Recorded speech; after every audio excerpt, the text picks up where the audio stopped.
Hello, I'm Joachim and I'm here on the German NVC Festival, the European NVC Festival in Germany.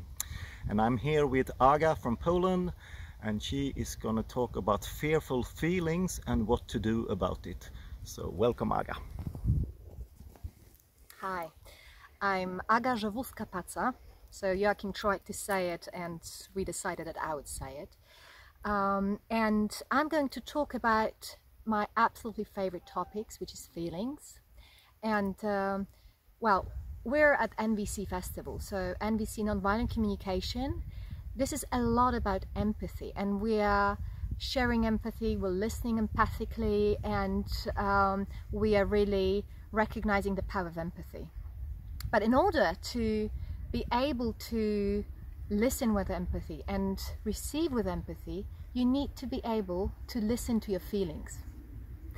And this is sometimes really tricky, you know. When at my workshops I invite people to listen to their feelings, some of them really freak out because, you know, when they tune into themselves and they start to actually feel, it can be really scary when you don't know what to do about it, because, well, when a feeling appears, and especially when this is a feeling that's not very comfortable, you know, like fear, for instance, or anxiety, or maybe anger, you know, intensity, we have a habit of looking for a reason for this feeling immediately, right? So I'm feeling this is unpleasant, I want to do something about it.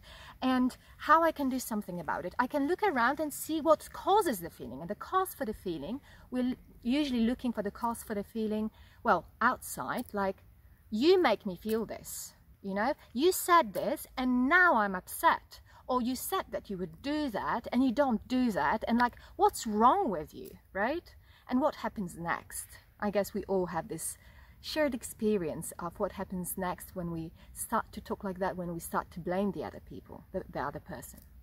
So some of us choose a different strategy, you know, and okay, I'm feeling so bad, so what's wrong with me, you know?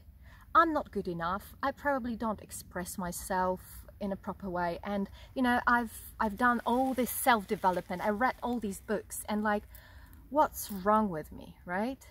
So then what happens? We're feeling worse and worse, and it gets more and more intense. So we might want to choose to actually run away from these feelings. But what are the feelings about, actually? To me, feelings are a sign of us being alive. So when we are afraid of feelings, we're actually afraid of our aliveness. And then it is only natural if we don't know what to do about them. So what to do about them? Instead of looking for a reason outside, blaming others, blaming ourselves, we can actually turn to the life energy that's underneath the feelings, the life energy in the form of the needs. So we say in nonviolent communication that the actual cause for our feelings, or the root for our feelings, are our needs. So I'm feeling something because I'm needing something. My feelings tell me about my needs. If they are really pleasant, then it means that some of my needs are being met. Wow, let's celebrate. And if they are unpleasant, like really painful, you know, that's a sign that there is an acute need that's not being met. And how about looking at this and just seeing what's really important to me, you know? So for instance, if someone speaks to me with real intensity, like they're upset, you know, I may experience some fear and maybe anger as well. And instead of blaming them or just looking at, oh my God, what did I do wrong that they do this? You know, how am I guilty for their behavior? I can look at, okay, so I so much long for some connection, to be seen and where I'm coming from in my intentions. I so much long for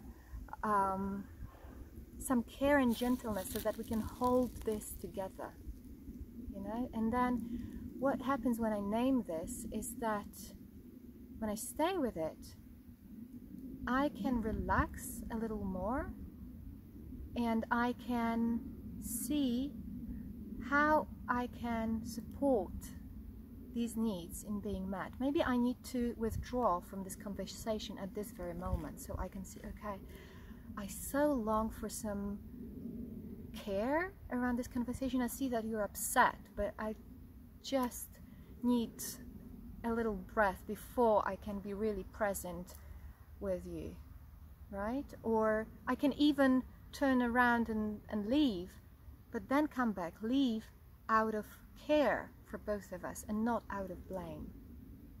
And this is how I see that feelings, these gateways into life, are supporting me in my life, in connecting with others, more from the heart, not from fear, but more from the openness. Thank you. Okay.